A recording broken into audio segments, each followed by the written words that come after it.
Para siswa sekalian, ini ada fluidanya saya ambil air ini sudah saya ukur yaitu 500 ml.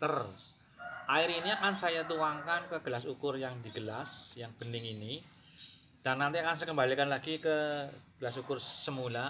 Kira-kira lebih lama yang mana atau lebih cepat yang mana kalau gelas ukurnya yang model seperti ini dengan gelas ukur yang model seperti ini?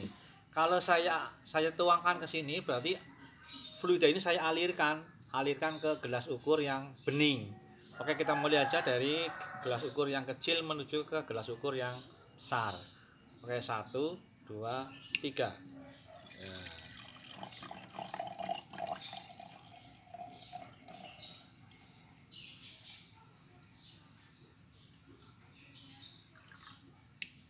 Ya, ternyata membutuhkan waktu sekitar 14 detik. 14 detik ya, dari yang kecil menuju ke yang besar. 14 detik kan. Sekarang saya balik. Kalau yang dari yang besar ini, yang bening menuju ke yang gelas ukur yang kecil ini. Tapi sama ukurannya 500 ml. Oke, saya mulai aja ya. Oke, saya hitung 1, 2, 3.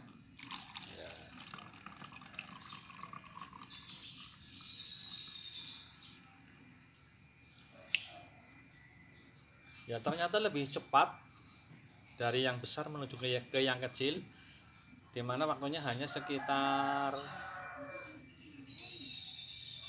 6 detik. Hanya sekitar 6 detik ya. Nah, kalau kita lihat berapa yang mengalir dari gelas ukur yang kecil menuju yang besar per detik berapa, sebaliknya dari yang besar menuju yang kecil ini volumenya berapa detik, ada berapa mililiter per detik ya. Mengapa yang ini kok lebih cepat daripada yang gelas ukur yang kecil? Oke, itu adalah masalah yang pertama. Oke, kita masuk ke masalah yang kedua. Para siswa sekalian, ini ada air. Air ini keluar dari pompa air ya. Dan ini kalau kita lihat tingginya hanya sekitar inilah, sekitar ada 25 cm ya. Tapi kalau ini lubangnya saya kecilkan, nah coba saya kecilkan. Loh, kok bisa naik ya? Nah, saya kecilkan lagi. Oh, bisa naik lagi. Jadi kalau seperti ini hanya 25 cm tingginya. Tapi kalau saya pencet begini bukan dipencet tapi dikecilkan permukaannya. Nah, dikecilkan ternyata tingginya lebih tinggi dari yang semula. Nah, ini. Mengapa seperti itu yang terjadi? Yang kedua, ini ada alat ya untuk mengukur sini, dan ini nanti kita lihat. Ini ada lubangnya. Ini sudah saya lubangi. Ini sudah saya lubangi 2. Yang di sini dengan yang di sini. Cuma yang di sini lebih besar, yang di sini lebih kecil. Kemudian saya masukkan ke sini. Nah, dengan tinggi yang sama. Nih. Ya, dengan tinggi yang sama ini. Mengapa lubang yang di sebelah sini kok tidak keluar airnya, yang tinggi cuma sedikit keluarnya itu, sedikit banget. Yang sebelah sini tingginya sekian ini. Mengapa bisa seperti ini? Jadi yang sini tinggi banget, yang sini cuma kecil banget. Penyebabnya apa nih? Kok yang sebelah sini kok bisa keluar yang lebih tinggi, dengan yang di sebelah sini justru keluarnya cuma sedikit banget. Ini berapa, cuma 0, berapa itu milimeter, malah sedikit banget. Tapi yang sebelah sini tinggi nih, kurang lebih ada 5 cm lebih ini ya. Tapi kalau saya pencet ini, saya kecilkan lagi sedikit ya, sebelah sini saya kecilkan lagi. Nah, ini keluar. Nah, keluar. Tapi yang lebih tinggi tetap yang sebelah sini. Nah, mengapa bisa seperti ini? Jadi yang tinggi sebelah sini, yang sebelah depan ini tetap kecil. Nah, kalau ini dilepas, artinya lubangnya agak lebar, malah di sini keluarnya sangat sedikit. Nah, mengapa bisa seperti ini? Jadi ini nanti akan dipelajari pada fluida bergerak. Ya, terima kasih.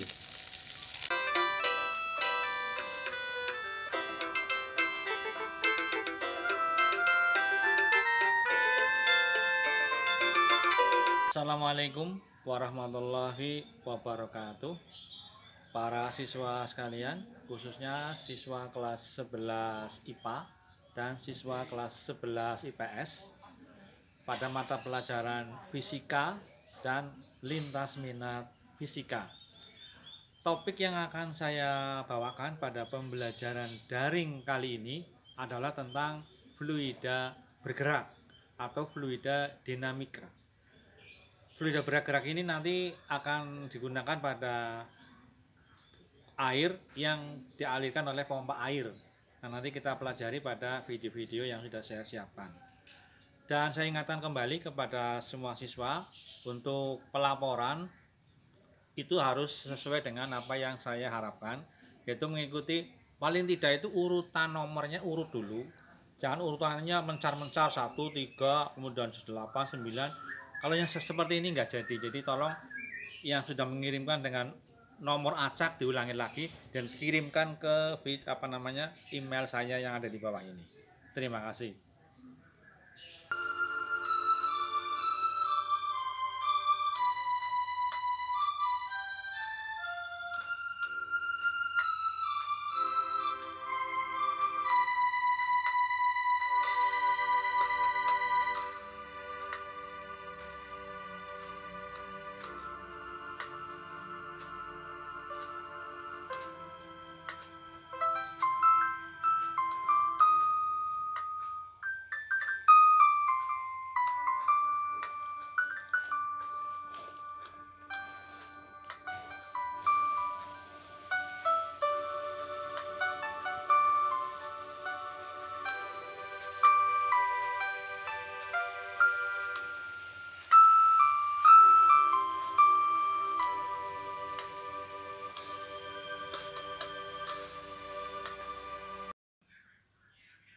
Para siswa sekalian, kita masuk ke sub 1.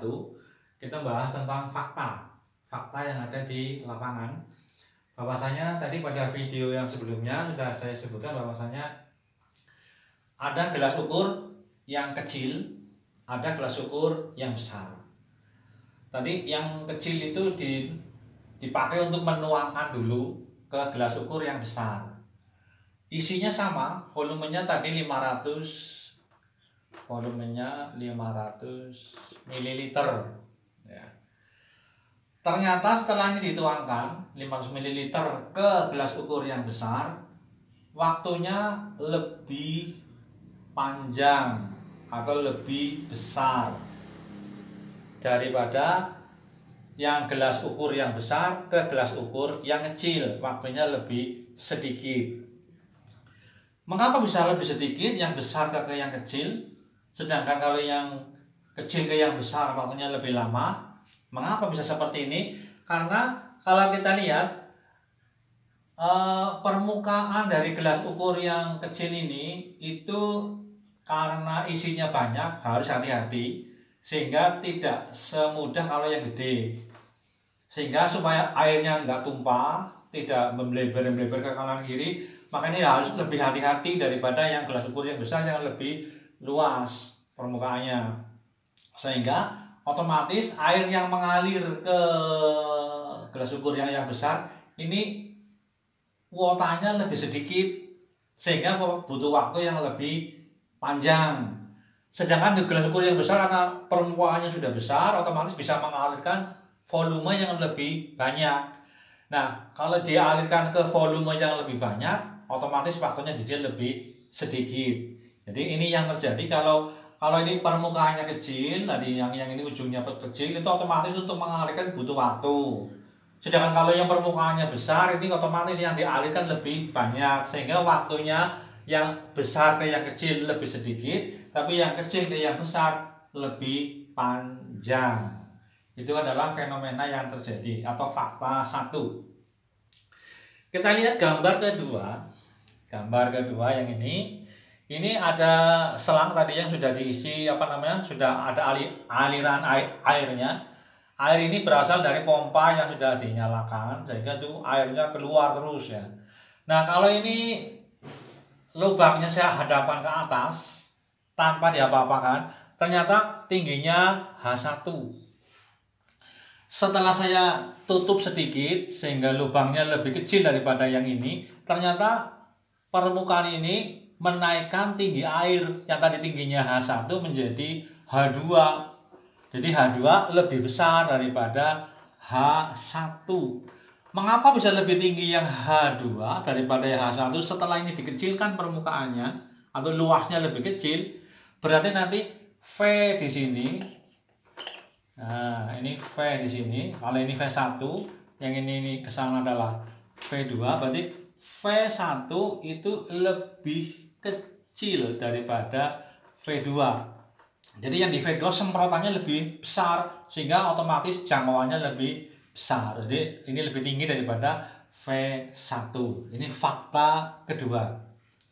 Kita lihat gambar yang ketiga. Gambar yang ketiga tadi seperti ini. Jadi ini ada botol yang sebelah sini dikasih lubang, sebelah sini dikasih lubang. Di bagiannya penampang besar, ini penampang yang besar, yang ini bagian penampang yang kecil.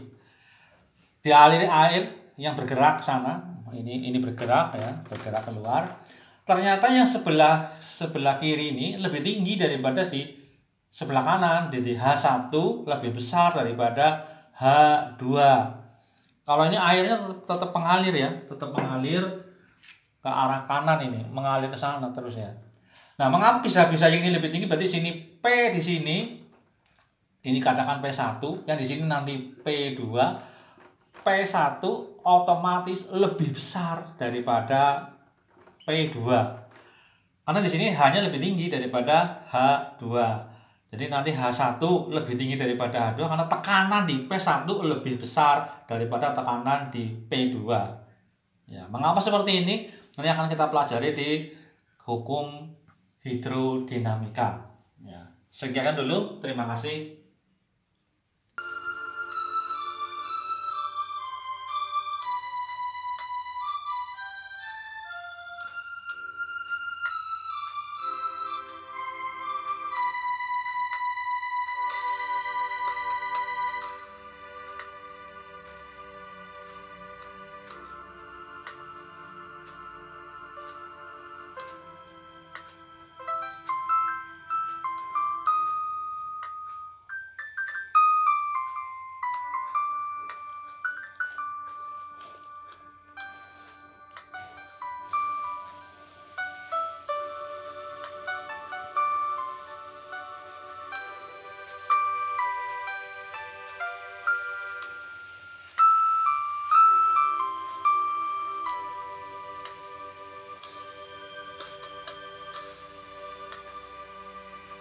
Para siswa sekalian, kita masuk ke bagian kedua atau sub kedua, itu tentang fluida bergerak. Nah, sekarang mengapa fluida bisa bergerak? Harus dipenuhi 4 syarat dulu. Jadi fluida bisa bergerak kalau dipenuhi 4 syarat. Syarat pertama adalah incompressible. Yang kedua, laminar atau streamline. Yang ketiga itu stasioner atau tunak. Dan yang keempat adalah non viscous. Jadi ada 4 ya. Kalau ini tidak dipenuhi, 4 ini tidak dipenuhi, maka fluida itu tetap tidak bisa bergerak secara bebas. Jadi kalau ingin fluida itu bisa bergerak secara bebas, maka harus dipenuhi 4 kriteria ini. Ini dikenal dengan nama fluida ideal. Ini namanya, kriterianya adalah fluida ideal. Ideal itu hanya di angan-angan. Kalau kenyataannya nggak seperti itu, tapi ini ada syaratnya, minimal harus 4 ini. incompressible, artinya fluida itu tidak dipengaruhi oleh faktor tekanan. Jadi kalau misalkan melewati jalan yang sempit atau lorong yang sempit itu tidak terpengaruh. Kemudian laminer, jadi gerakannya itu lurus, jadi tidak berputar-putar itu. Kan kebanyakan kalau kita lihat, kalau misalkan di sungai kan gerakannya gini muter-muter, ini turbulen namanya. Ini tidak berlaku, tapi kalau yang fluida ideal itu lurus seperti angin itu, lurus. Streamline, lurus seperti garis lurus. Yang ketiga itu stasioner atau tunak, jadi kecepatan aliran di semua titik, misalkan seperti ini, di titik sini, titik sini, titik sini, titik sini, titik sini, itu konstan ya, tidak di sini lebih cepat, di tengah lebih lambat, kemudian di tepi sini lebih cepat, enggak. Jadi di semua titik semua aliran itu sama, jadi namanya tunak atau stasioner yang ini. Kemudian yang keempat, non viskos, tidak kental. Jadi kalau fluida itu tidak kental, dapat dikatakan sebagai non viskos, jadi bebas daripada kekentalan. Nah, kalau ini dipenuhi empat-empatnya ini, maka fluida itu bisa bergerak, yang termasuk hidrodinamika. Ya. Nah, sekarang kalau fluida bergerak, otomatis kan ada yang dipindahkan. Apa yang dipindahkan? Yang dipindahkan ada dua sebetulnya. Jadi yang dipindahkan ini yang dikenal dengan nama debit. Ini ada dua macam. Yang satu adalah volume, yang kedua adalah massa. Jadi debit ini bisa debit volume, bisa debit massa. Tapi kalau di sini lebih difokuskan kepada debit volume, ya. Tapi di dalam volume itu juga ada massanya, ya. Nah, kalau debit itu lambangnya Q besar. Sedangkan Q dirumuskan sebagai kuota volume dibagi dengan waktu. Ya. Kalau di sini volume V, kalau waktunya T, nah ini dikenal dengan nama debit. Nah, kalau debitnya besar, otomatis untuk mengisi waktunya lebih sedikit.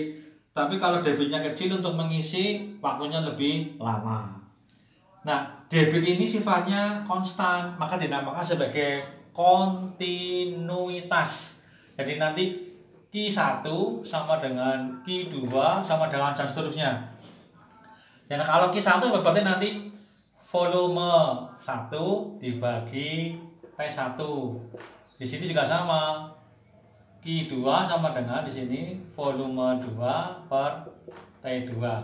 Nah, kalau kita lihat volume itu rumusnya adalah volume sama dengan luas alas dikalikan tinggi, ya. Ini kalau V1, yang V2 juga sama. Kalau ini berarti ini A1, di sini H1. Kalau V2 sama dengan A2 dikalikan H2. Nah, kalau kita masukkan ke sini, V1 sama dengan A1 dikalikan H1 dibagi T1 sama dengan yang ini volume 2-nya, yang ini sama dengan A2 H2 dibagi T2. Nah, ini kalau kita lihat A1 tetap ya, A1 tetap, tapi H dibagi T yang ini, ya, yang ini khusus yang ini nilainya sama dengan V sama dengan S dibagi T. Jadi ini sama dengan V1. Yang ini sama, jadi yang ini nilainya sama dengan V2, sehingga nanti A2 dikalikan V2. Inilah rumus debit.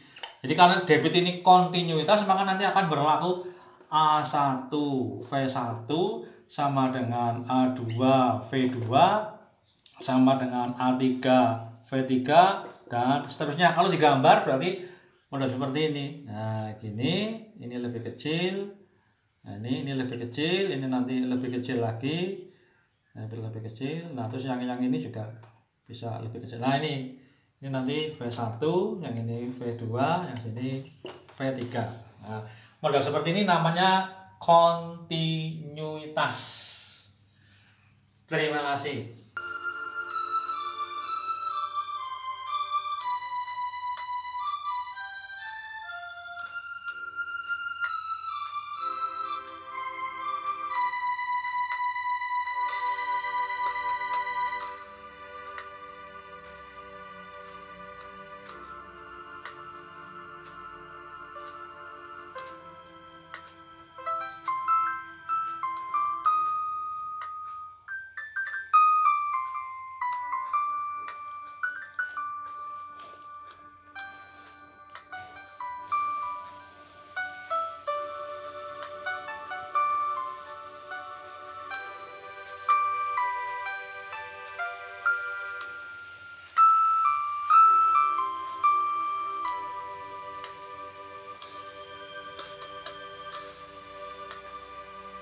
Para siswa sekalian, kita masuk ke sub ketiga, yaitu tentang asas Bernoulli.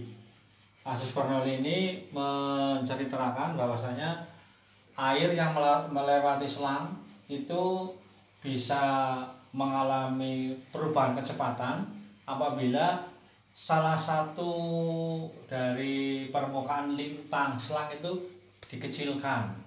Jadi kalau yang di sini itu besar, di atas kecil. Nah di sini jadi nanti perubahan kecepatannya yang sebelah bawah ini kecepatannya lambat, yang di atas kecepatannya lebih besar. Oke, kita masuk aja ke rumus Bernoulli. Di sini air, ada partikel air itu digeser dari titik di sebelah sini, lingkaran ini masuk ke lingkaran yang kedua sejauh S1. Di sini akan dibutuhkan usaha sebesar W1. Sebaliknya di sebelah atas ini juga sama, dari lingkaran yang satu ke lingkaran yang kedua ini dibutuhkan jarak S2. Ini pun membutuhkan energi sebesar W2 atau usaha W2 untuk memindahkannya. Karena W1 di sini lebih besar daripada W2. Mengapa W1 lebih besar? Karena kalau tidak besar makanya tidak bisa naik ke atas. Jadi W2-nya lebih kecil daripada W1. Nah, nanti di sini perubahan usaha menimbulkan atau akan sama dengan perubahan energi. Nah, energi di sini adalah energi mekanik, yaitu jumlah dari energi potensial ditambah energi kinetik, namanya energi mekanik. Nah, di sini perubahannya adalah karena di sini W1 lebih besar daripada W2, maka nanti di sini W1 dikurangi W2. Namun sebaliknya, energi mekaniknya di sini kecepatannya lebih besar, tingginya lebih besar daripada di H1. Oleh karena itu di sini akan berlaku energi mekanik 2 dikurangi energi mekanik 1 ya. Jadi di sini W-nya W1 dikurangi W2, tapi energi mekanik 2 dikurangi energi mekanik 1. Nah, di sini nanti langsung kita masukkan aja. W rumusnya adalah F1 kali S1. Yang ini W2 rumusnya F2 kali S2. Kalau yang ini energi mekanik berarti ada dua macam, ada energi potensial 2 ditambah energi kinetik 2 dikurangi yang ini berarti energi potensial 1 ditambah energi kinetik 1. Nah, di sini kita masuk, kalau kita lihat rumus F di sini sama dengan P kali A ini. Jadi kalau di sini F1-nya sama dengan P1 kali A1 dikalikan S1. Di sini F2-nya sama dengan P2 dikalikan A2 dikalikan S2. Di sini energi potensial MgH2 plus energi kinetik 2 setengah kali M kali V2 kuadrat dikurangi yang ini energi potensialnya 1 MgH1 ditambah yang ini setengah MV1 kuadrat. Jadi energi kinetik 1 setengah MV1 kuadrat. Nah, di sini perkalian A1 dengan S1 sama dengan volume 1. Perkalian A2 dengan S2 menunjukkan volume 2. Nah, di sini volume 1 sama dengan volume 2 sama dengan V. Jadi kalau ini masuk 1 liter, keluar juga 1 liter, jadi sama.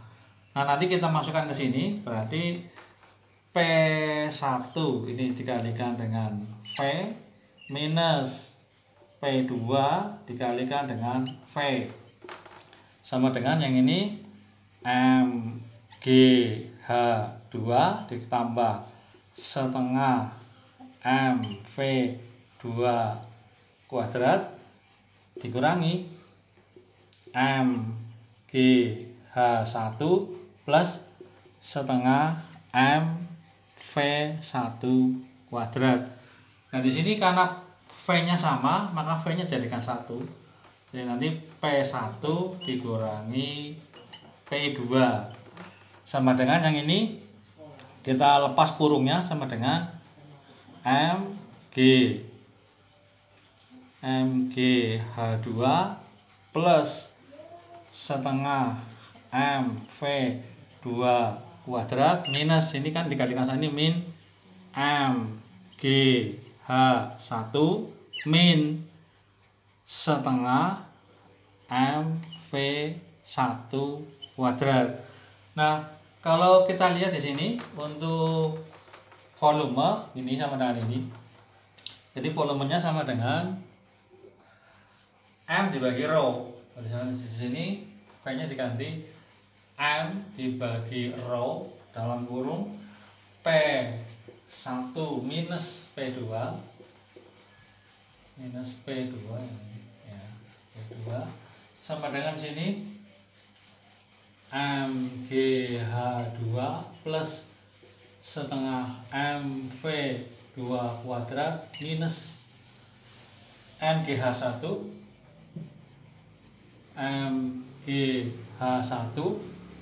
minus setengah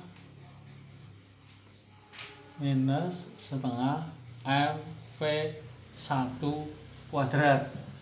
Nah, ini semua dibagi dengan M ya, ini dibagi dengan M sehingga tinggal di sini P1 minus P2 sama dengan G, ini per row ya, per row.